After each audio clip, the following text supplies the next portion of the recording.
ప్రభు అయిన యేసుక్రీస్తు నామములో మీకు సమాధానం కలుగునుగాక. షలోం. అపోస్తుల కార్యములు 17వ అధ్యాయము. ఆయన మనలో ఎవనికి దూరముగా ఉండువాడు కాదు. దేవుని నామానికి స్తోత్రం కలుగునుగాక.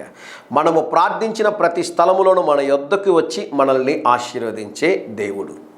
తమిళనాడు ప్రాంతంలో దేవుని చేతిలో బలముగా వాడబడుచున్న గొప్ప దైవజనులు, అనేకులకి ఆశీర్వాదకరంగా ఉన్న దైవజనులు మోహన్ సి లాజరస్ గారు ఒకసారి అమెరికా దేశంలో ఒక కారులో ప్రయాణం చేస్తూ ఉన్నారు.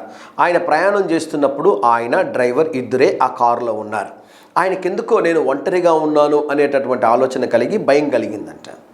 భయం కలిగి ఆయన మనసులో ప్రార్థన చేసుకున్నాడట, ప్రభువా, ఇది చాలా దూర దేశంలో నేను ఉన్నాను, ఒంటరిగా ఉన్నాను, ఈ డ్రైవర్ కూడా నాకు తెలియదు, ఈ కారులో నేను ఒకడే ఉన్నాను ప్రభువా అనగానే దేవుని యొక్క సన్నిధి ఆయన మీదకి బలంగా దిగి వచ్చిందంట.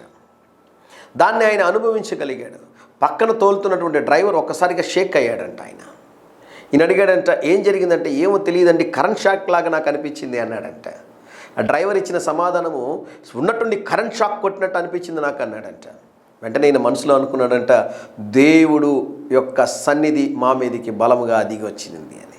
మన దేవునికి ఉన్న ప్రత్యేకత ఏంటి అంటే, మనం ప్రార్థన చేస్తే ప్రతి స్థలంలోనికి వచ్చి మనల్ని ఆశీర్వదించే దేవుడు. ప్రపంచంలో ఉన్న ప్రతి దేవుణ్ణి మనం వెతుక్కుంటూ వెళ్ళాలి.